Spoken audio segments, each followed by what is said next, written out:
Welcome dear all. आज इस video में हम NIOS के 12th standard Hindi chapter number 16 study करने वाले हैं, पढ़ने वाले हैं। तो उससे पहले मैं आपको बता दूं कि मैंने जो NIOS का ये न्यू सिलेबस है हिंदी का, और जो जो एग्जाम्स में जो पार्ट आने वाले हैं, जो चैप्टर्स आने वाले हैं, वो मैंने अपलोड किए हैं। तो आप मेरे चैनल पर विजिट कर सकते हैं और वहाँ से जितने भी इम्पोर्टेंट चैप्टर है जो एग्जाम्स में आने वाले हैं वो आप स्टडी कर सकते हैं, सुन सकते हैं। तो चलिए वीडियो शुरू करते हैं। रीढ़ की हड्डी, ये चैप्टर नंबर 16 है। इसको लिखा है जगदीश चंद्र माथुर ने।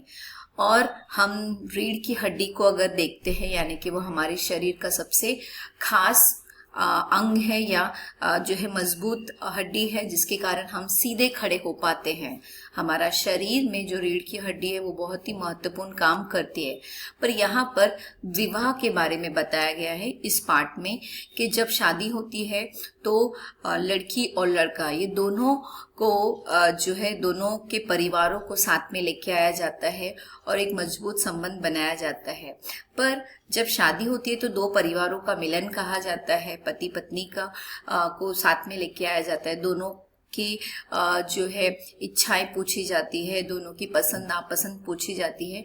लेकिन विवाह के बाद जो पुरुष है उसको तो बहुत ज़्यादा महत्व दिया जाता है, लेकिन जो स्त्री है उसको कोई महत्व नहीं दिया जाता है। वो किसी भी बातों में उसको पूछा नहीं जाता है। ठीक है, हम ये पढ़ लेते हैं थोड़ा इंट्रोडक्शन।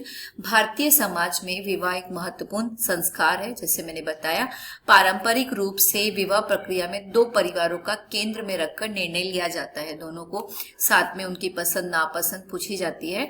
विवाह के फैसले में स्त्री की सहमति कई बार महत्वपूर्ण नहीं समझी जाती है। तो हम देखते हैं कि जो लड़की को पसंद हो या ना पसंद हो, लेकिन परिवार ने पसंद कर लिया, भाई ने पसंद कर लिया, या लड़के वालों को पसंद है, तो उसे हाँ करके शादी कर दी जाती है।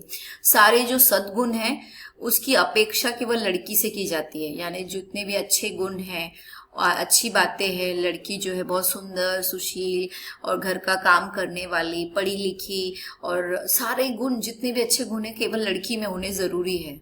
लड़कों से उतनी अपेक्षा नहीं की जाती है।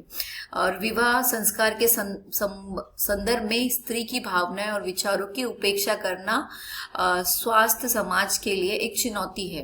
यानी कि हम देखते हैं कि समाज में स्त्रियों की भावनाओं को कोई ध्यान नहीं दिया जाता है, नजरअंदाज कर दिया जाता है, उपेक्षा कर दी जाती है।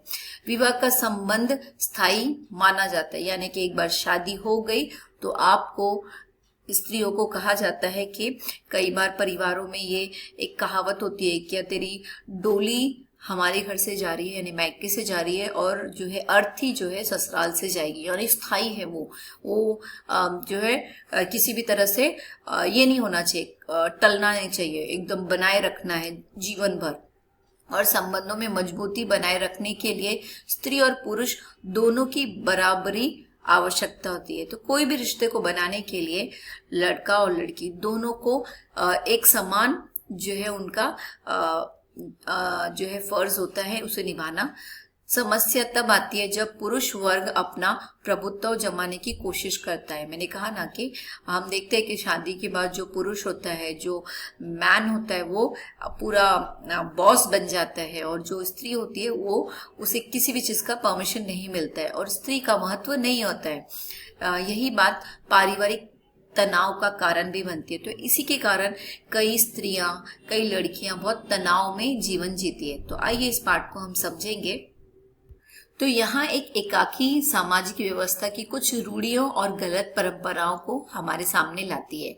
जैसे कि भारतीय समाज में विवाह व्यवस्था का एक महत्वपूर्ण अंग है। हमारे समाज में विवाह दो व्यक्तियों से अधिक दो परिवारों का सामाजिक संबंध होता है। जैसे मैंने बताया, विवाह स्त्री और पुरुष के बीच सर्वाधिक घनिष्ठ संबंध में से एक है, एकदम मजबूत संबंध में से एक है। जो है जिसमें साथ साथ चलते हुए जीवन यात्रा पूरी करते हैं। इसलिए विवाह में लड़के की रुचि अरुचि का ध्यान रखना और समझदारी का होना जरूरी है। अगर आप कोई लड़की अगर किसी को पसंद नहीं करती है तो हमें जबरदस्ती नहीं करना है, या कोई लड़का किसी को पसंद नहीं करता है तो नहीं करना है, लेकिन उनके रुचि और अरुचि यानी कि उनकी पसंद नापसंद का ख्याल रखना बहुत जरूरी है। दरअसल आज भी समाज कहीं कहीं कि इतना कठोर है कि वह लड़की की भावनाओं की अनदेखी का उसका रूप रंग देखकर चलाकर बुलवा कर विवाह के लिए उसका चयन करता है। बार बार प्रश्न पूछकर यह भी जानना चाहता है कि घरेलू कामकाज में कितनी दक्ष है। यानी कि कई बार हम देखते हैं कि लड़की को देखने जाते हैं तो हम उसको बुलाते हैं, बहुत सारे सवाल जवाब करते हैं, लड़की देखने जा रहे हैं, है ना। कई बार हम सुनते हैं कि कोई कहता है लड़की देखने के लिए आ रहे हैं और फिर उसको बोलते हैं चल कर दिखाओ, फिर उसको देखते हैं कितनी सुंदर है, उसे गाना आता है कि नहीं, उसको घर का काम आता नहीं है। तो ऐसी बहुत सारी चीज़ें, जैसे हम बोल सकते हैं हम किसी कंपटीशन में पार्टिसिपेट करने जा रहे हैं, वहाँ पे हमारा सिलेक्शन होगा कि नहीं, इस तरीके से लड़की को पसंद नापसंद किया जाता है शादी के लिए। इस एकाकी में समाज की इसी समस्या को प्रस्तुत किया गया है। इसमें लड़की विवाह की परंपराओं और पुरुष प्रधान मानसिकता पर सवाल खड़े करती है। तो जरूरी है कि जब हम देख रहे हैं कि आज जो है पुरुष और महिला दोनों समान हैं, तो यहाँ पर ये जो पुरानी चीजें हैं उसके ऊपर यहाँ पे सवाल उठाया गया है। सवाल पूछने का उसका तरीका और साहस सभी को असहज कर देता है। असहज मतलब सब लोग सोचते हैं कि ये ठीक नहीं है। लड़की का जवाब देना प्राय अशिष्टता का सूचक माना जाता है। कई बार हम देखते हैं कि लड़कियों को कहा जाता है कि उल्टा जवाब नहीं देना या कोई सवाल नहीं पूछना है, तो वही यहाँ पर बताया गया है। उमा के प्रश्न और तर्क से गोपाल प्रसाद और शंकर तिलमिला जाते हैं और उन्हें अपनी बेइज्जती लगती है। जब लड़की कोई सवाल पूछती है तो सभी को बहुत तिलमिला जाते हैं, उन्हें दुख लगता है। तो वही यहाँ पे उमा ने कुछ सवाल पूछे हैं जिससे जो है वो लोग तिलमिला जाते हैं। एकाकी पढ़ने का तरीका कविता कहानी प्रश्न से भिन्न होता है। कविता कहानी में केवल शब्द माध्यम होते हैं जिनके द्वारा लेखक अपनी बात कहता है, जबकि एकाकी दृश्य विधा है मंचन और अभिनय का ध्यान में रखकर। 1 सेकेंड ना।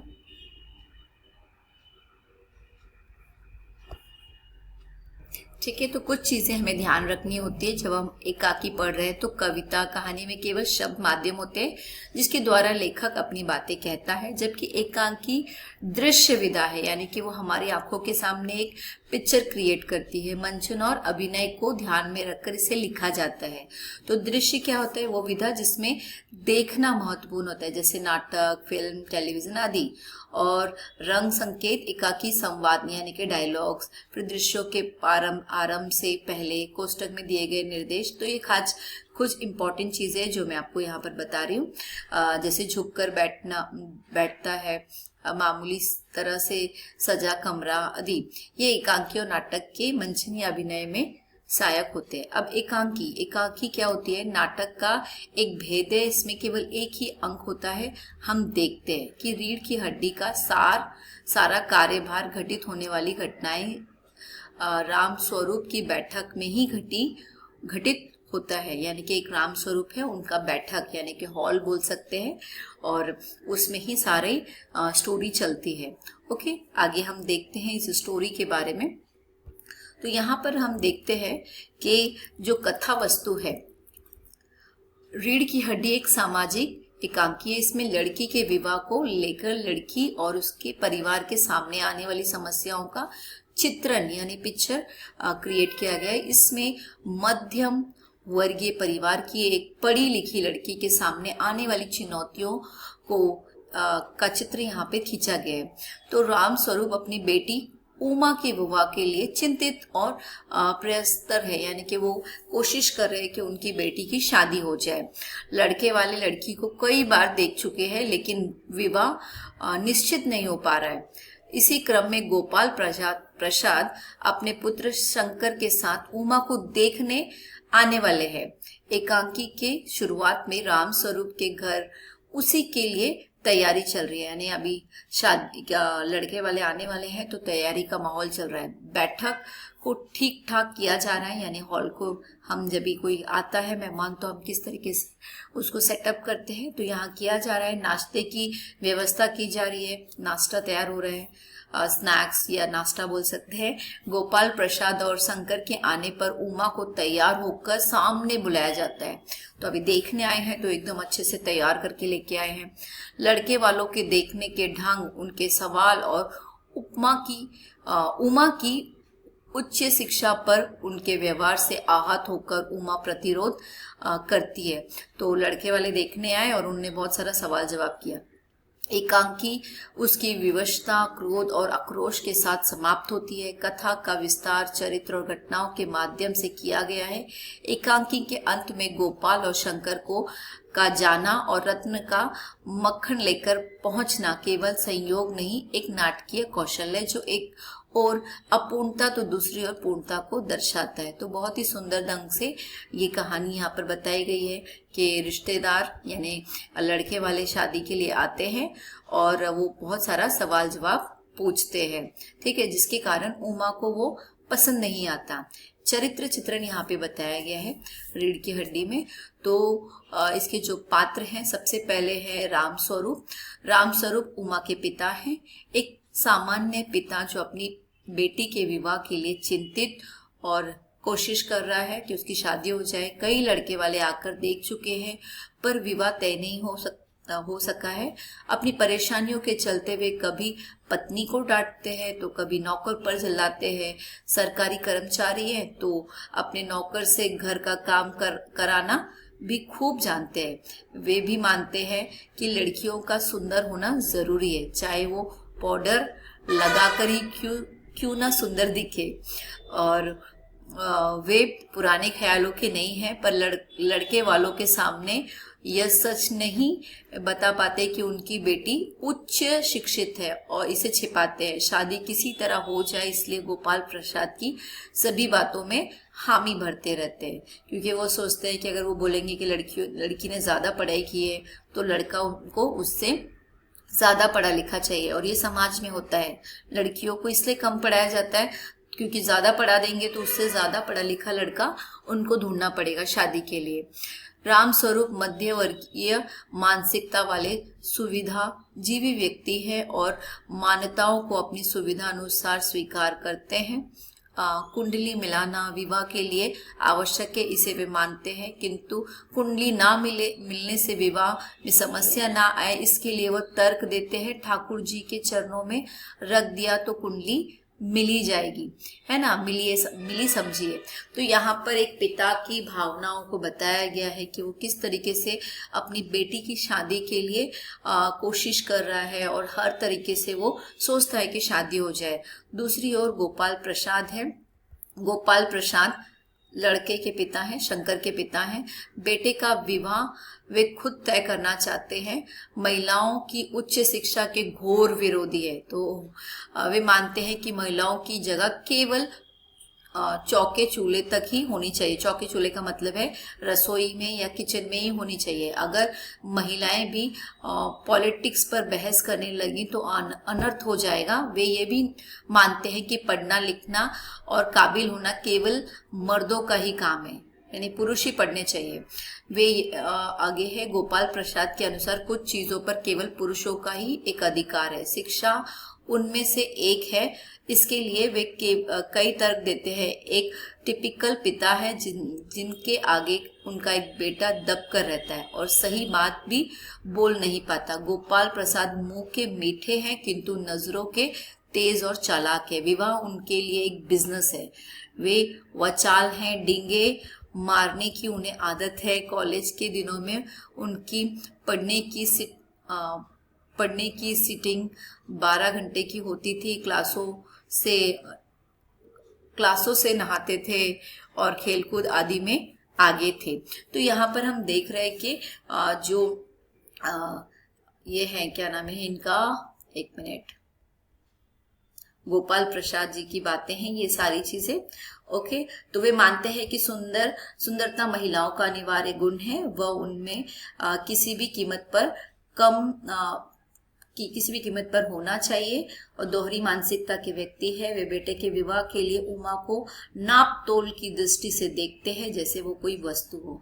तो यहाँ पर मैंने दो लोगों का चरित्र चित्रण बताया, एक बेटे के पिता का और एक बेटी के पिता का। ओके, आगे हम अगले वीडियो में कंटिन्यू करेंगे उमा के बारे में। आई होप ये वीडियो आपके लिए यूजफुल है। अगर आपको मेरे वीडियो पसंद आते हैं लाइक करें, शेयर करें, सब्सक्राइब करें। Thank you.